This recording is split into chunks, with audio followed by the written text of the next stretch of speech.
Well, howdy there, pipe pals. Just thought I would take a moment, as I'm going to be talking a little bit later, about my ketogenic diet, where I've been at for the last over 4 months. So as you can see, I'm going to have a little bit of protein here. We'll have a little good old-fashioned hamburger there. No bun. And let's see, how's that? This is a little slight fire there. Little low fire, there we go. And then I'm going to have my juice with all the enzymes in there, helps the digestion. And then some veggies, a salad, and a little bit of leftover coleslaw. Actually, that's broccoli slaw. And so I'm going to have a little bit of each of those. I won't have a lot, but just a little bit. And that's going to be my dinner. So anyway, we'll talk more about the ketogenic diet in just a little bit. But I wanted to just kind of start out the video and just show you what I'm doing. And I've been doing this now for a little over 4 months. No sugar, no high processed carbohydrates, no potatoes, no rice, no starches, and no pasta, no bread, no cookies, no cakes. And it's been like that for over 4 months. So I'll talk to you about that in a little bit when I come back for the video, okay? But just like a little introduction to yours truly. See you soon. Oh, how you like the new haircut, huh?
Well, howdy there, pipe pals. How's it going? Well, it's I, once again, the old Holy Smokin' Pipe Padre, and I am, taking a leaf out of a certain presenter's book, filming in the backyard. And if you remember from last year, when I moved here about a year ago to Chico, I had chickens, you know, my little on-screen extras, and I do miss them in some ways, but I don't miss the poop, and I don't miss the fact that they tore up the lawn. The lawn is now coming back, and I love it. It's nice to come out here in the morning or in the evening, the late afternoon as I am right now. And right now it's in the most beautiful part of spring. It doesn't get any better than this, let me tell you. It is absolutely gorgeous out here. Got my wind chimes going, the wind's blowing, nice breeze. It's not hot, it's not cold. It's just right. And it's just wonderful. It's magical. Well, anyway, let's see here. First of all, I want to say thanks to everyone who took time out to watch my last video. I know it was a thorny topic to talk about, and I know that some people were a bit disappointed, perhaps, maybe a bit even angry, and a few of you actually had the honesty to say, hey, I don't agree. And all I want to say is that's great. No harm, no foul. Everybody was respectful. And again, I think it's my point more than anything else, whether you agree or disagree, you believe or you don't believe, or you see it the way I presented it or not. But the thing is that we all had an ability to stay civil for the most part. I don't think there was anything really super derogatory or really disrespectful or angry. Again, people have differences of opinion, and again, my whole if you really took time to parse the video, one, I wasn't really talking about what I personally believe. I mean, I do believe what the church teaches. Let me be clear about that. But it's not what I believe. It's not my ideas that really I'm promoting. It's what the church authentically teaches, and that's something that a lot of people just kind of have to, well, whether you agree or not, it's really something. It's a higher authority, I guess I'd say. But again, it was good to hear some other opinions. Again, I may not agree, may not subscribe to the way you see it, but again, I respect your right and your freedom to say, hey, I disagree with you. And that's really my point in the video. My personal point is that the problem is that's what's happening in the world today, and this is wrong. This is where this is my belief, that's my passion coming through of anything, is that we live in a multicultural world. We live in a political world. There's just very differing stripes of different politics, different philosophies, and different religions, of course. And the thing is that as long as we remember that just because you don't agree with me or I don't agree with you doesn't mean that I still don't have a voice or you don't have a voice. And unfortunately, what I'm seeing happening and reading happening more and more are there are a lot of people, and God bless them, they have passion in what they believe, whether it's Freely the Banana Girl and Durian Rider and these radical vegans who think that all meat eaters should die, or people that are in the climate change, global warming or climate change camp, believing that if people don't believe in climate change, they need to be arrested and put in prison. Okay? So anytime we begin to say, if you don't believe the way I do, you'd either need to die or go away or be silenced. And those, my friends, are not options, okay? Because if you say that to me, or I say that to you, somebody down the road is going to come along and say, oh, by the way, we don't tolerate your views. And guess what? We're going to put you in prison. Oh, we're going to put you to death, or we're going to silence you. I'd much rather have people say, I respectfully disagree, and say, okay, that's your opinion, and I can still be your friend. I can still, if you come over to my house and want to borrow a cup of sugar, of course I don't do sugar anymore, but if you want to borrow a bag of chicken, hey, course, if you're a vegan, you'd want to borrow a bag of kale. I got that too. Got you covered. So anyway, thanks for watching the video. Okay, why am I here today? Okay, I'm not here to talk about the other issue because I think we have exhausted that topic for now. And I saw a wonderful video by Theobachinist. In honor of you, Eric. Got my Eric Austin Lee hat on. It's good to see him. He makes great videos. If you haven't checked him out, go check him out. He's quite a very intriguing, interesting pipe presenter. And he had a wonderful video just recently uploaded as of a day or two ago about changing tobacco tastes. And that intrigued me because he talked about one of my favorite leaves, the Latakia or Latakia leaf. And here I have a tin that I bought almost 2 years ago at the Briar Patch in Lowman Center. And I think I almost got into a fisticuffs with Peace Pipe, if he's still out there. Peace Pipe, hope you're doing well. Great guy. But anyway, he and I were looking at this, and I think I got this one a couple of days before I saw the last tin that he got, and so I wanted to get that tin too because I was being greedy. But he actually beat me to it fair and square, so I let him have it. But anyway, I had this tin, and so I finally opened it up, and as I said in my last video,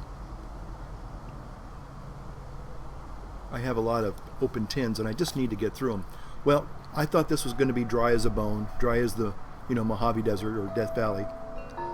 And to my surprise, lo and behold, that famous Broadway musical team, it was moist and tender. And again, this tin is not really like a mason jar, so I fully expected it to be pretty much dried out. But this particular actual tin has probably a very good seal on it. Anyway, but it is a Latakia, or now I can't say the other way, Latakia, predominantly that's what it is. Excuse me, I just got through having my dinner, as you saw in the early opening of the video. A Latakia lover's dream, it says. Full and cool. Manufactured in Germany by Dan Tobacco. Yep. Old Ironsides. Great stuff. Now, I was going to say that, well, this is my Fowen. This was one of the, one of the very first pipe box openings I did on YouTube many years ago, probably 4 or 5 years ago. It has a little white dot. She's a good girl. Anyway, but anyway, I found Eric's comments very interesting about tobacco, our tastes changing over the years.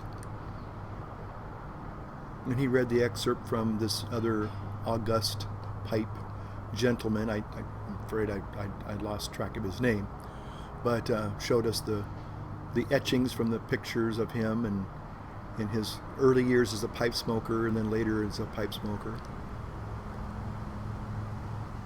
But I thought about that and I said, well, have my tastes changed? Now, I'm an old guy. Eric's a young guy. And a lot of you guys out there are more the younger breed than I am, so I tend to be, and I hope when I say this word, I hope it is not meant to be like a turn off, like somebody goes, oh, there he goes again, being religious. When I say I have my pipe taste is Catholic, not as in Roman Catholic, but as in universal. It covers a wide spectrum, and I mean, like everybody, I think. You know, some people are blessed and they find a blend that they absolutely love, and that's their go-to blend, and they probably are just happy as a, you know, you know, as a clam. Because I don't know how happy a clam is, but you know, I suppose it's as happy as a clam. You know, comfortable and happy and whatever. So, and some people have very simple tastes, and some people are maybe a little bit more adventurous. I tend to like the English blends, but I like the aromatic blends. I like the in-between kind of blends, like again, Blue Mountain is kind of a, or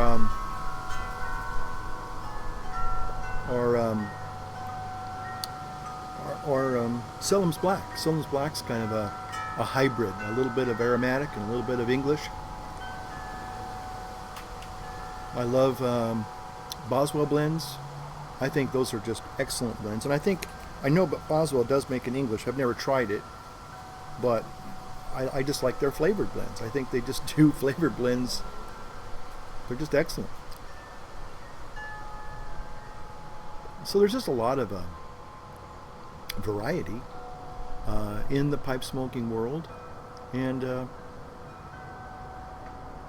it all depends on what you want. So I'm not saying certainly this is not a video to pick any criticisms with Eric, not at all. So Eric, please know that I'm not here to disagree with you at all. I'm just saying that in my own, because it intrigued me. I said, well, have my taste change? And I guess, you know, there are days that I could go for this rather stout English Latakia blend, which I'm doing tonight, and enjoying it. And then there are other days that I might have a hankering for, say, Innendale flake that old Grandpa Cavendish sent me.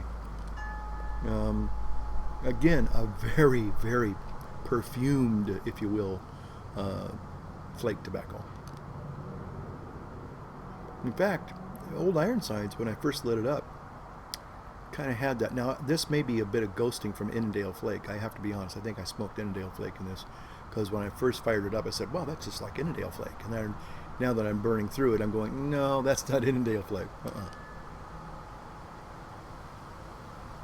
But anyway, it's an interesting concept, and I'm not saying that quote unquote my taste won't change, but I'm not aware of a radical tectonic shift in my taste buds at this time. I did well. I will kind of clarify. Let me put a disclaimer though on that. I will say that I can actually relate in some regards. I know Eric and many of you like old Joe Grant's, you know, Matches 860, and all of us, because of Matches 860, probably were introduced to, you know, Haunted Bookshop and Stout Burley. Nice little nicotine punch. And I like it because it's intriguing to me, and I've said that before.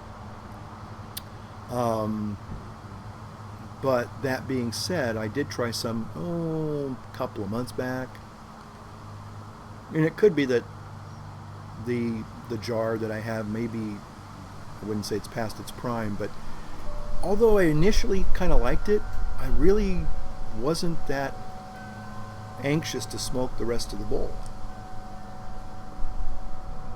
And I don't think it was necessarily the nicotine punch per se. It's just that I think towards the end of the bowl, and it could have been the way I packed it, it just tasted more like burnt ashes than it tasted anything other than that. So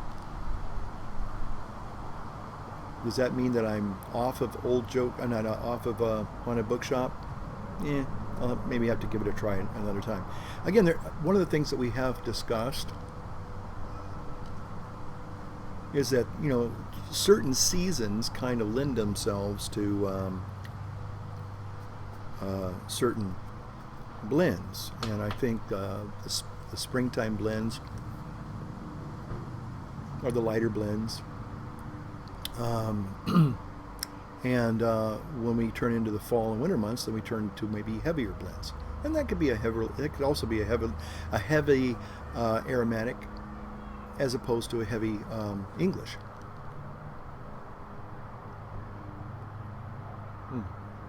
So anyway, you know, it's and at the end of the day, it's what you like that really matters. You're the final judge.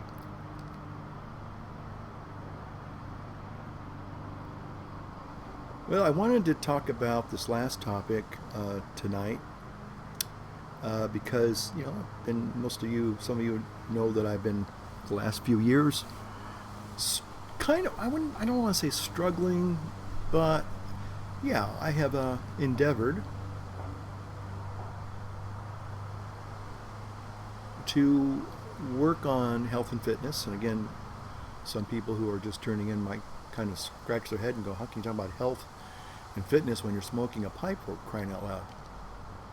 And again, we'll have maybe that conversation at a later date, but basically, as far as weight gain and weight loss goes, and the old insulin games, I've been on a strict ketogenic diet for over 4 months, quarter of a year now. No, 1/3 of a year. And I've made a lot of goals. I've accomplished and achieved a lot of goals. But for some reason, okay, what basically for me, and this is what a ketogenic diet basically is there just no sugar, period. And that, of course, means the biggies, you know, no sugar, you know, cakes, cookies, crackers, of course, fast foods, that completely out the window, processed foods out the window, and no fruit this time, because a lot of times when I would do like the Whole30 diet, which is pretty much what I'm doing now, except I do have a little bit of dairy in the form of butter, grass-fed butter, and some cheese, not all the time. Once in a while, once in a blue moon, you know, I'll have some. I do put a lot of heavy whipping cream in my coffee. That's something I know I need to really start looking at. I noticed in my last week of Lent, I tried to go no meat products for a week. I mean, I have to say that I did feel that.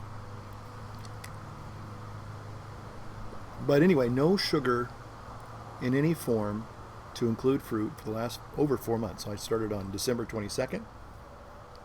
Went through the holidays sugar-free. That was a bit of a challenge. It wasn't that bad though, because I've kind of done it a little bit here and there. Had a little stops and starts and stops. Gone a month without it. Go a couple months without it. Then reintroduce it. But anyway, so on one hand, I'm really happy. The resolutions that I made were to exercise every day, my little mini exercises, pull-ups and push-ups, walking at least according to my Apple Watch. Hold on a second, I'll tell you how many miles I have today. I have 5.9 miles today. I usually do between 6 and 8 miles a day walking, and sometimes I started interval running last week. So, but I'm here to tell you, and I don't know exactly what's going on.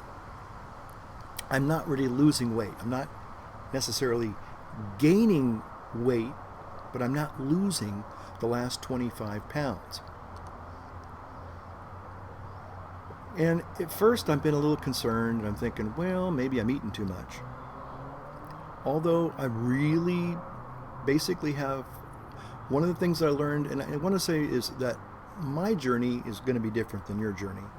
But I've learned a lot from different people. I've learned different things from different people. And right now I'm going to kind of share with you what I learned from a guy named John Gabriel and some other people.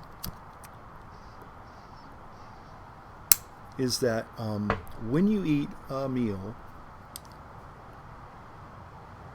you want to eat, whole food, real food, not processed food. But you want to have some protein, some carb. Now you saw the vegetables I had there, those broccoli and cauliflower and a little bit of carrots. Those were steamed vegetables. And I had some leafy green vegetables. And I had a little hamburger patty, just one.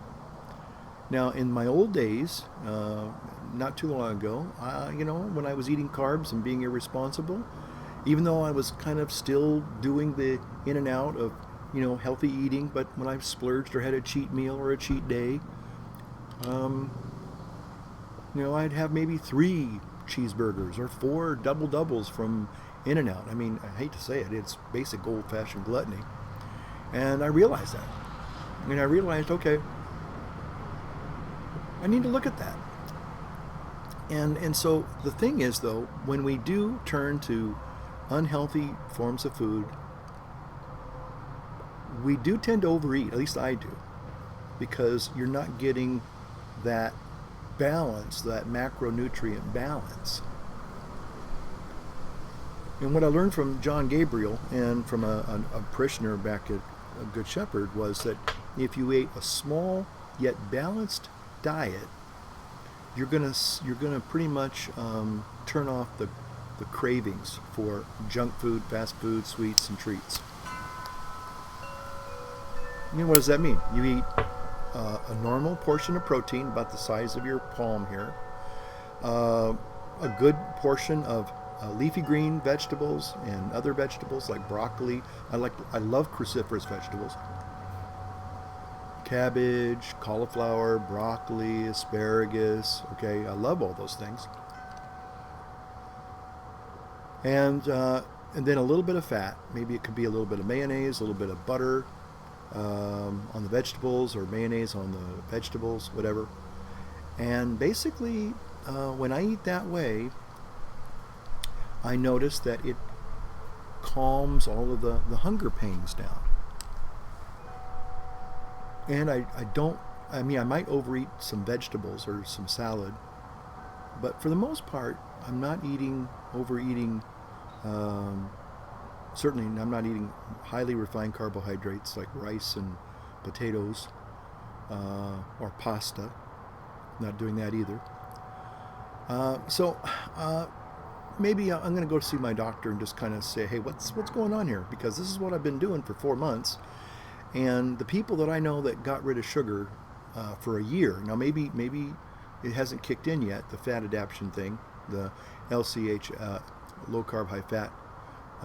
There is a transition period before your body really begins to kick in and start processing ketones for fuel as opposed to carbohydrates.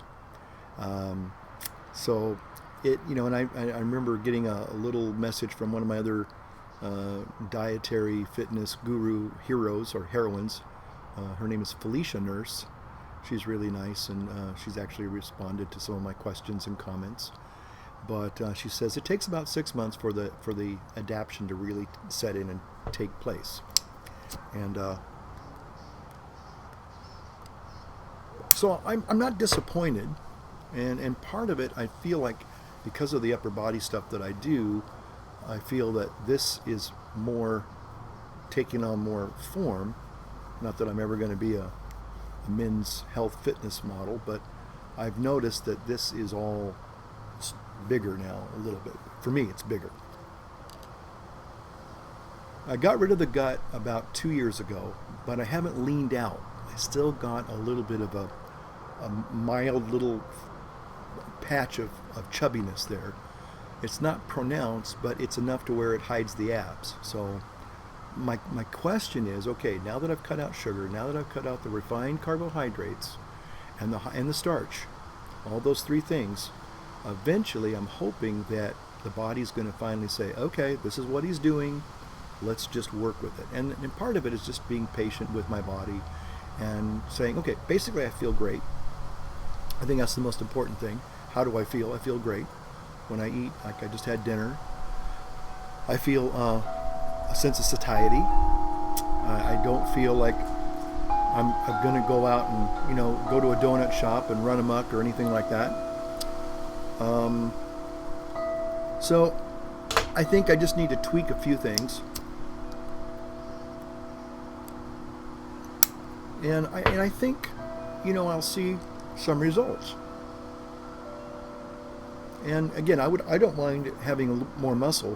Who wouldn't want to have more muscle? And again, I'm not lifting weights. Now I am, once I come back from my last installment of the pastor's workshop, and I can actually dedicate and not get sidetracked, because I hate starting something and getting sidetracked.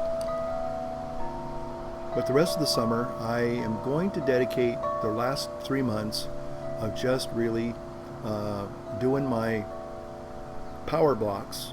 I'm going to basically do a TSC, either a modified TSC or just a full-blown TSC again, and see where it leads me. It's hard to believe that I'm getting close.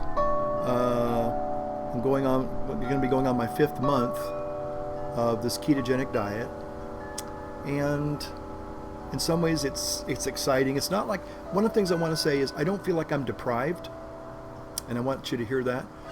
When I go to the store and I see cakes and cookies and candy, it's not like I gotta have it. There was a time when, yeah, there was a sense of, I wish I could have that. I felt sad for myself or depressed or whatever. Don't really feel that.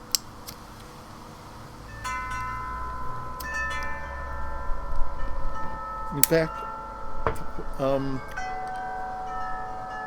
if you told me, well, you can't have cake or cookies ever again right now, I'd probably say, okay.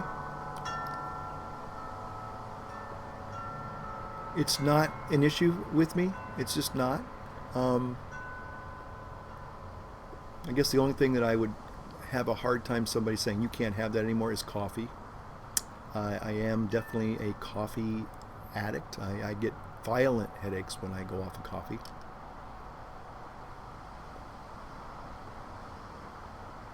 So anyway, I just wanted to share that update because I know some of you follow my channel because you know, hey, well, how's that old man doing? The guy that was you know, kind of obese and, you know, out of shape, out of weight, you know, out of shape and overweight. How's he doing? You know, again, life is good. Part of it is just staying involved in life, staying active, moving around a lot, mildly challenging yourself. I have a couple of people who have, you know, said some really, you know, positive things in regard to, you know, my journey of that segment of my life, the weight loss and the health and everything. And, you know, and that's good. If I help you, great. You know, if at least I inspire you to think about making a change, you know, because I believe everybody is capable of making some positive changes in their life, no matter where you're at.